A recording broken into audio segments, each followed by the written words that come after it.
میرے دوستو، بزرگو، عزیزو، حضور اکرم صلی اللہ علیہ وسلم نے اپنے ہر امتی کو داعی بنایا تھا، کیونکہ دور رسالت میں اور دور خلافت میں جب تک دعوت میں عمومیت رہی، امت میں ارتداد نہیں تھا، امت میں ارتداد نہیں تھا، کیونکہ اس امت کا سب سے پہلا کام یہ تھا کہ امت اجتماعی طور پر دین کے نقصان کو برداشت نہ کرے۔ اس مزاج پر امت مجتمع تھی،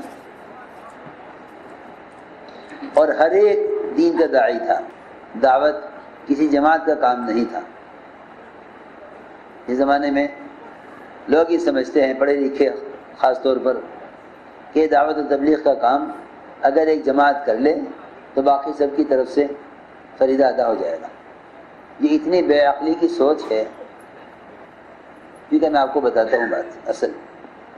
اگر آپ رات کو سوتے ہوئے گھر کے سارے دروازے بند کر لیں، ایک دروازہ کھلا چھوڑ دیں اور اس میں سے چور داخل ہو جائے، تو یہ نہیں کہا جائے گا کہ اکثر دروازے تو بند تھے، چور ادھر سے کیوں نہ آیا؟ کیوں بھائی؟ کوئی بولو تو صحیح۔ جب ہم نے 6 دروازوں میں سے 5 دروازے بند کر دیے تو چور کیسے داخل ہو گیا؟ ہم سمجھتے تھے باطل ادھر سے آئے گا جدھر دعوت نہیں ہوگی، باطل ادھر سے آئے گا جدھر دعوت نہیں ہوگی، کیونکہ دعوت ہی باطل کو روکنے کا ایک ذریعہ ہے۔ اس زمانے کا خیال لوگوں کا یہ ہے کہ دعوت اللہ ہر ایک کے ذمہ نہیں ہے۔ اگر ہر ایک داعی نہ ہوگا تو کہیں سے بھی مسلمان کو اسلام سے نکلنے کا راستہ مل جائے گا۔ یہ ہے بات اصل۔ اگر ہر ایک داعی ہوگا تو کوئی باطل کا مدعو نہیں ہو سکتا۔ دور صحابہ میں سب سے اہم کام یہ تھا کہ کوئی کہیں بھی تھا وہ اپنے دین کی دعوت کے ساتھ تھا۔ کشتی کا چلانے والا ملاح وہ بھی داعی تھا، حالانکہ ان کشتیوں کے ملاحوں کو کہیں شہر نہیں ملتا، یہ پانی میں رہتے ہیں، ادھر سے سواری اٹھائی ادھر چھوڑ دی، ادھر سے اٹھائی ادھر چھوڑ دی۔ عام طور سے آپ دیکھیں گے سب سے زیادہ جہالت اور سب سے زیادہ یعنی ایک شہری زندگی سے دور رہنے والے اور تعلیم سے دور رہنے والے وہ لوگ ہوتے ہیں جن کا وقت پانی میں سمندروں میں گزرتا ہے۔ لیکن اس زمانے میں جو جہاں تھا وہ دعوت کے ساتھ تھا۔ میں عرض کر رہا تھا کہ ارتداد کے امت میں رکنے کا کوئی ذریعہ نہیں ہے سوائے اس کے کہ ہر فرد دعوت پر آ جائے۔ جہاں دعوت نہ ہوگی وہاں سے اسلام سے بچ نکلنے کا راستہ مل جائے گا۔ فرض فرماتے تھے کہ اسلام میں صرف آمد کا راستہ تھا، نکلنے کا راستہ کوئی نہیں تھا، کیونکہ اتنی دعوت میں عمومیت تھی، ہر آدمی حق کی طرف دعوت دینے والا تھا، تو باطل سے کہیں تو داخل ہونے کا راستہ نہیں ملتا تھا۔ دیکھو اکرمہ بن ابی جہل رضی اللہ تعالی عنہ،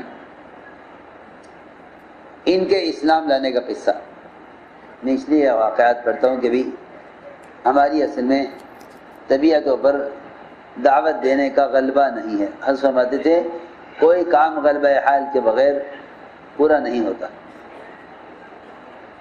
کوئی کام غلبہ حال کے بغیر پورا نہیں ہوتا۔ آدمی تجارت کرے گا تو غلبہ حال سے کرے گا تو تجارت ہوگی، زراعت کرے گا تو غلبہ حال سے کرے گا تو زراعت ہوگی۔ جس کام کو بھی تابع سمجھ لے گا وہ کام پورا نہیں ہوگا، کسی کام کے تابع سمجھ لے گا وہ کام پورا نہیں ہوگا۔ ہم دعوت اللہ کو دنیا کے تقاضوں کے تابع سمجھتے ہیں۔ میں تو حیران ہوتا ہوں جب تشکیل والے یہ کہتے ہیں نا، بھائی تو اپنی دنیا کی مشغولی میں سے کچھ وقت دعوت اللہ کے لیے بھی نکالو. یہ انتہائی گھٹیا بات ہے، انتہائی گھٹیا بات، انتہائی گھٹیا بات کہ بھئی تم اپنے دنیاوی مشاغل سے کچھ وقت کس کے لیے. یہ انتہائی گھٹیا بات ہے، انتہائی گھٹیا بات ہے. اور یہ سارے صحابہ کی محنت کا الٹ دینا ہے. سارے انبیاء علیہ السلام کی محنت کو الٹ دینا ہے. یہ الٹی بات ہے، بالکل الٹی بات. آپ دیکھ لو سارے صحابہ کے ذرا پہ غور کر لو، یہ الٹی بات ہے. دور صحابہ کے اعتبار سے یہ الٹی بات ہے کہ اپنے دنیا کے تقاضے میں سے دین کی دعوت کے لیے وقت نکالو.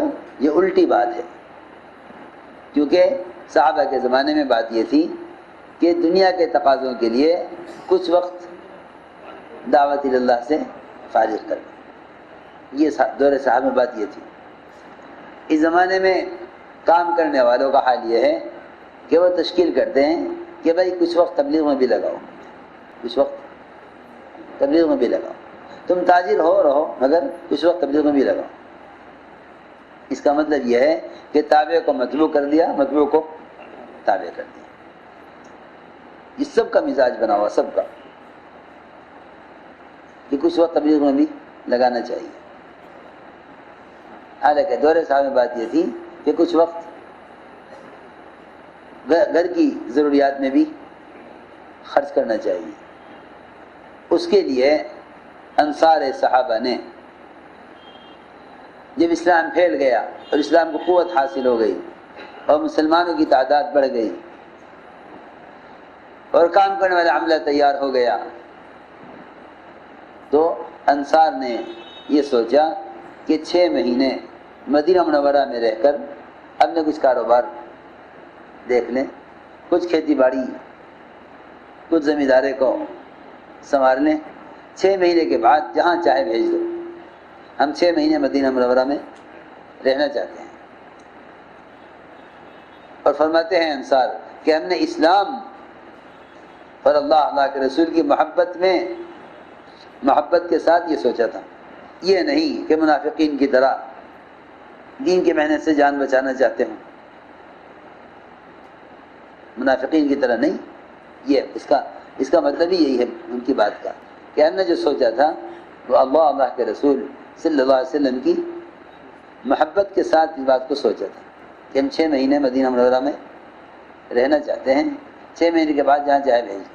صحابہ نے تو ابھی آپس میں سوچا ہی تھا اس کو، اللہ تعالیٰ نے قرآن نازل کر دیا. اس پر قرآن نازل ہوا کہ اللہ کے راستے میں مال خرچ کرنے میں کمی نہ کر کے اپنے آپ کو ہلاکت میں مت ڈالو. اگر 6 مہینے کے لیے بھی مدینہ منورہ میں رہنے طے کر لیا تو اپنے آپ کو ہلاکت میں ڈال دیا. یہ تھی بات. اس لیے آیت نازل ہوئی. 6 مہینے اگر مدینہ میں رہنے طے کیا تو قرآن کی آیت نازل ہو گئی، وَأَنفِقُوا فِي سَبِيلِ اللَّهِ وَلَا تُلْقُوا بِأَيْدِيكُمْ إِلَى التَّهْلُكَةِ. اس آیت کا مطلب ہی یہی ہے، اس آیت کا مطلب ہی یہی ہے کہ اللہ کے راستے میں پھرنے پر مال خرچ کرنے میں کمی نہ کرو، ورنہ اپنے ہاتھ اور اپنے آپ کو ہلاکت میں ڈال لو گے. اس آیت کا مطلب ہی یہی ہے، اللہ کے راستے میں پھرنے پر مال خرچ کرنے میں کمی نہ کرو، ورنہ اپنے آپ کو اپنے ہاتھ و ہلاکت میں ڈال دو. یہ آیت نازل ہوئی جب صحابہ نے 6 مہینے مدینہ منورہ میں رہنے طے کیا. اس سے اندازہ کر لو اب تشکیل والوں کا حال یہ ہے کہ بھئی کچھ وقت جماعت بھی دو. اس کا مطلب یہ ہوا کہ ہم نے اصل کام اس کو نہیں سمجھا. حالانکہ صحابہ کرام کا مزاج یہ تھا کہ وہ دنیا کے کام کے لیے دین کی دعوت اور محنت سے کچھ وقت نکالا کرتے تھے. یہ تھا معمول. ہماری تشکیل اس رخ پر جا رہی ہے کہ تم دنیا دار تو ہو، کچھ تھوڑا سا وقت دین کے لیے فارغ کرو. جی. اور وقت فارغ کرتے ہیں تو دین سیکھنے کے لیے وقت فارغ کرتے ہیں، دعوت اللہ کے لیے فارغ نہیں کرتے. یہ ہے سوچنے کی بات. چلہ لگاتے ہیں دین سیکھنے کے لیے، جب سیکھ لیتے ہیں تو بیٹھ جاتے ہیں. حالانکہ علم حاصل کرنا مستقل فریضہ ہے اور دعوت اللہ مستقل فریضہ ہے. دعوت اللہ مستقل فریضہ ہے. یہ خروج صرف دین سیکھنے کے لیے نہیں ہے، یہ پکی بات ہے. ہم سب کے ذہنوں میں یہ ہے کہ دین سیکھنے کے لیے نکالا جاتا ہے، لہذا دین سیکھ کے بیٹھ جاتا ہے. اکثریت کام کرنے والی وقت لگا کر بیٹھی ہوئی ہے، اکثریت سنی کارگزاری.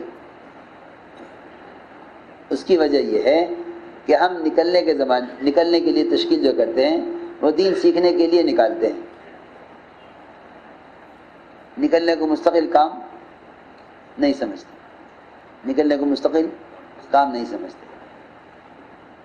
کعب بن مالک رضی اللہ عنہ پر جو ناراضگی ہوئی تھی آپ کی، اس کی وجہ یہ نہیں تھی کہ دین نہیں سیکھا تھا، وجہ یہ ہوئی تھی کہ نکلے کیوں نہیں.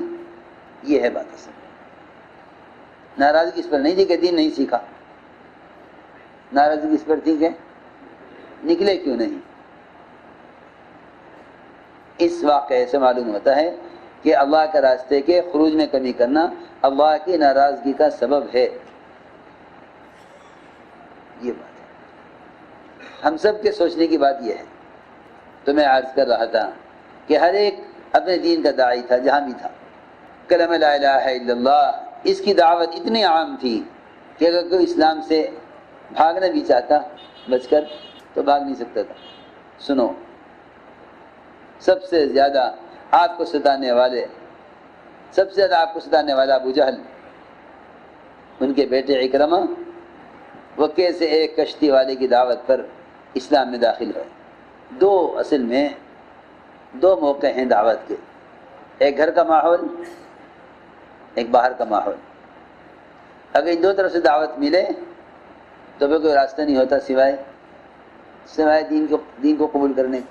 ہم سمجھتے تھے اگر باہر کا ماحول ہے، گھر سے ماحول نہیں ہے، تو اس کا دین باہر رہے گا، یہ گھر میں گھر والوں کے تابع ہوگا. حضرت اکرمہ ابن ابی جہل رضی اللہ عنہ کو باہر سے بھی دعوت ملی اور گھر سے بھی دعوت ملی. اب کہاں جاتے سوائے اس کے کہ اسلام قبول کرتے. فرماتے عبداللہ بن زبیر رضی اللہ عنہما کہ جب فتح مکہ کا دن ہوا تو ام حکیم بنت حارث ابن ہشام حضرت اکرمہ کی بیوی یہ اسلام لے آئیں. ام حکیم اسلام لے آئیں. عرض کیا کہ یا رسول اللہ، میرا شوہر اکرمہ یہ آپ سے ڈر کر یمن کی طرف بھاگ گیا ہے، اسے خطرہ ہے کہ آپ اس کو قتل کر دیں گے، آپ اسے امن دے دیجئے. فرمایا کہ جاؤ، اس کو امن ہے. چنانچہ ان کی بیوی نکلی ان کی تلاش میں، ام حکیم تلاش میں نکلی. ادھر حضرت اکرمہ تہامہ کی ساحلوں میں سے ایک ساحل پر پہنچے اور وہاں سے کشتی میں سوار ہو کر یمن کی طرف روانہ کہ یہاں رہیں گے تو یا اسلام یا قتل، اور کوئی راستہ نہیں. چنانچہ کشتی میں سوار ہوئے اور یمن کی طرف روانہ ہو گئے. ابھی چلے ہی تھے کنارے سے کہ سمندر میں طوفان آ گیا اور کشتی ڈوبنے لگی. یہ کہنے لگے کہ میرے لیے مجھے نجات کیسے ملے گی. کشتی والے سے پوچھا. کشتی والے نے کہا کہ نجات کا تو ایک ہی راستہ ہے، نجات کا ایک ہی راستہ ہے، لا الہ الا اللہ کہہ لو بچ جاؤ گے. یہ کہا کشتی والے نے کہ لا الہ الا اللہ کہہ دو بچ جاؤ گے. کشتی والے نے کہا کہ اخلاص کا کلمہ کہو، اخلاص کا کلمہ. تو دیکھا میں پوچھا یہ اخلاص کا کلمہ کیا ہوتا ہے، کیا کہوں؟ کشتی والے نے کہا لا الہ الا اللہ کہہ دو. حضرت اکرمہ نے کہا میں لا الہ الا اللہ سے بچ کر ہی تو یمن بھاگ رہا ہوں. اگر مجھے کلمہ قبول کرنا ہوتا تو یمن کیوں جاتا. ادھر ام حکیم نے اپنا کپڑا ہلایا کنارے سے، سمندر کے ساحل سے، اور کہنے لگی کہ اے میرے چچا کے بیٹے، میں آپ کے پاس آئی ہوں لوگوں میں سب سے زیادہ جوڑ کر لے کر چلنے والے اور سب سے زیادہ نیک اور بہتر آدمی کی طرف سے، اپنے آپ کو ہلاک نہ کیجیے. چنانچہ انہوں نے بیوی کو دیکھ کر واپس آئے اور آ کر بیوی نے ان سے ملاقات کی اور یہ کہا کہ میں نے آپ کے لیے امن لے لی ہے حضور اکرم صلی اللہ علیہ وسلم سے۔ چنانچہ یہ اپنی بیوی کے ساتھ واپس ہوئے۔ جب مکے کے قریب پہنچے تو آپ کو معلوم ہو گیا وحی سے کہ اکرمہ ابو جہل کے بیٹے آ رہے ہیں۔ آپ نے صحابہ سے فرمایا کہ دیکھو اکرمہ بن ابی جہل آ رہے ہیں، مومن ہو کر مہاجر ہو کر، مومن ہو کر آ رہے ہیں، مہاجر بن کر آ رہے ہیں، تم اس کے باپ ابو جہل کو برا مت کہنا۔ یہ ہے کہ داعی کے مزاج میں انتقام نہیں ہونا چاہیے، داعی کے مزاج میں انتقام نہ ہو۔ فرمایا اس کے باپ کو برا نہ کہنا، اس لیے کہ تم اس کے باپ کو برا کہو گے تو بیٹے کو تکلیف ہوگی، باپ کو تو پہنچے گا نہیں، وہ تو قتل ہو چکا۔ راستے میں چاہا حضرت اکرمہ کی بیوی نے، راستے میں چاہا حضرت اکرمہ نے کہ بیوی سے صحبت کریں، بیوی ہے ساتھ ہے۔ حضرت اکرمہ نے ملنا چاہا بیوی سے، لیکن بیوی نے صحبت سے انکار کر دیا اور یہ کہا کہ نہیں، آپ مجھ سے نہیں مل سکتے، اس لیے کہ آپ کافر ہیں، میں مسلمان ہوں، آپ مجھ سے نہیں مل سکتے۔ اتنی ہی بات سے حضرت اکرمہ کے دل میں اسلام کی ہیبت بیٹھ گئی۔ حضرت اکرمہ نے کہا کہ واقعی یہ اسلام کوئی بہت ہی بڑا اونچا مذہب ہے کہ جس کو حاصل کیے بغیر میں تجھ سے مل نہیں سکتا، حضرت میری بیوی ہے۔ جب آپ نے حضرت اکرمہ کو آتے ہوئے دیکھا تو آپ ان کے اکرام میں کود کر اچھل کر ان کے استقبال میں کھڑے ہوئے، اور آپ کو اتنی جلدی تھی ان سے ملنے میں کہ آپ نے صرف لنگی باندھی ہوئی تھی، چادر بھی نہیں اوڑھے ہوئے تھی۔ آپ تشریف فرما ہوئے یا آپ کے سامنے آ کر کھڑے ہو گئے۔ ان کی بیوی ساتھ تھی، نقاب ڈالے ہوئے تھی۔ میں نے عرض کیا کہ اے محمد صلی اللہ علیہ وسلم، مجھے میری بیوی نے خبر دی ہے کہ آپ نے مجھے امن دے دی ہے۔ فرمایا کہ ہاں، سچ کہا، اس نے تمہیں امن ہے۔ حضرت اکرمہ نے کہا آپ کس بات کی دعوت دیتے ہیں؟ آپ نے فرمایا کہ میں تمہیں دعوت دیتا ہوں کہ تم گواہی دو کہ اللہ کے سوا کوئی عبادت کے لائق نہیں اور میں اللہ کا رسول ہوں، نماز قائم کرو، زکوٰۃ ادا کرو، سارے اعمال آپ نے بتلائے اسلام کے۔ حضرت اکرمہ نے کہا خدا کی قسم، آپ نے حق بات کی طرف اور اچھی چیز کی طرف دعوت دی ہے، اور آپ تو اس کام کی شروع کرنے سے پہلے بھی ہمارے درمیان سچے تھے بات کے اعتبار سے اور نیک طبیعت کے تھے۔ حضرت اکرمہ نے کہا کہ میں گواہی دیتا ہوں کہ اللہ کے سوا کوئی عبادت کے لائق نہیں، اور میں گواہی دیتا ہوں کہ محمد صلی اللہ علیہ وسلم اللہ کا بندہ، اس کے رسول ہیں۔ آپ کو ان کے اسلام لانے سے بڑی خوشی ہوئی۔ میں نے عرض کیا کہ یا رسول اللہ، مجھے کوئی ایسی چیز سکھلائی ہے جس کو میں کہتا رہوں۔ فرمایا یہی کہا کرو، اشہد ان لا الہ الا اللہ وان محمدا عبدہ ورسولہ۔ حضرت اکرمہ نے عرض کیا کہ اب اس کے بعد اور کیا کروں؟ آپ نے فرمایا کہ اکرمہ یوں کہو کہ میں گواہ بناتا ہوں اللہ کو اور گواہ بناتا ہوں تمام حاضرین مجلس کو کہ میں آج سے مسلمان ہوں، مجاہد ہوں، مہاجر ہوں۔ دیکھو یہ بات ہے، اسلام میں داخل ہوتے ہی ہر مسلمان کے ذمے 3 کام ہوتے ہیں: مسلمان ہونا یعنی اپنے آپ کو تابع کرنا، اور مجاہد ہونا یعنی اللہ کے دین کی محنت کرنا۔ کیا کریں اس زمانے میں جہاد کو محض قتال میں محدود کر کے رکھ دیا۔ یہی وجہ ہے کہ امت کے دلوں سے دین کے مٹنے کا غم ختم ہو گیا۔ حالانکہ مقام علیہ السلام علیہ کے کہ قتال تو جہاد کا آخری فرض ہے، قتال جہاد کا آخری فرض ہے،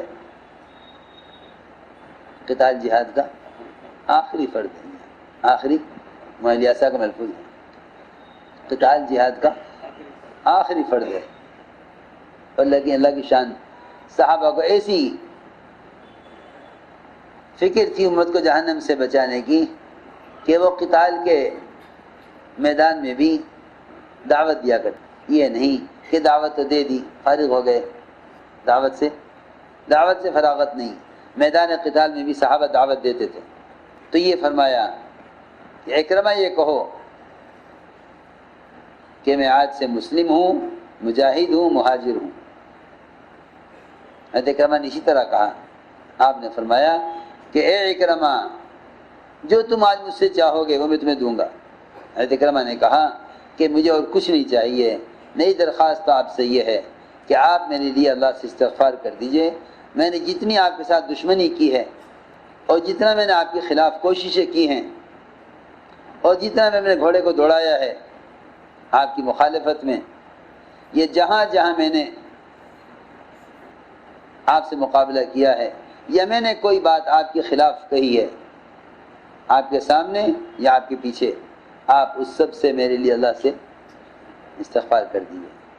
آپ نے فرمایا اے اللہ، اس کی تمام عداوتیں اور تمام اسلام کے خلاف کوششیں اور جو کچھ اس نے مجھے کہا ہے میرے سامنے یا میرے پیٹھ پیچھے، اے اللہ تو سب کو معاف کر دے۔ حضرت اکرمہ نے یہ دعا سن کر عرض کیا کہ یا رسول اللہ میں راضی ہو گیا۔ حضرت اکرمہ نے عرض کیا کہ آج سے میں یہ نیت کرتا ہوں کہ میں نے جتنا مال خرچ کیا اللہ کے بندوں کو اللہ کے راستے سے روکنے میں، اس سے زیادہ خرچ کروں گا اللہ کے راستے میں، اور جتنا میں نے قتال کیا ہے اللہ کے راستے سے لوگوں کو روکنے میں، اس سے زیادہ خرچ کروں گا اللہ کے راستے میں، زیادہ قتال کروں گا اللہ کے راستے میں۔ پھر قتال کیا یہاں تک کہ شہید کیے گئے۔ اللهم صل على سيدنا مولانا محمد وعلى آل سيدنا مولانا محمد كما صليت على إبراهيم وعلى آل إبراهيم إنك حميد مجيد. ربنا ظلمنا أنفسنا وإن لم تغفر لنا وترحمنا لنكونن من الخاسرين. اللهم إنا نستغفرك ونتوب إليك. اللهم إنا نستغفرك ونتوب إليك. اللهم إنا نستغفرك ونتوب إليك. ربنا آتنا في الدنيا حسنة وفي الآخرة حسنة وقنا عذاب النار. سبحان ربك رب العزة عما يصفون وسلام على المرسلين والحمد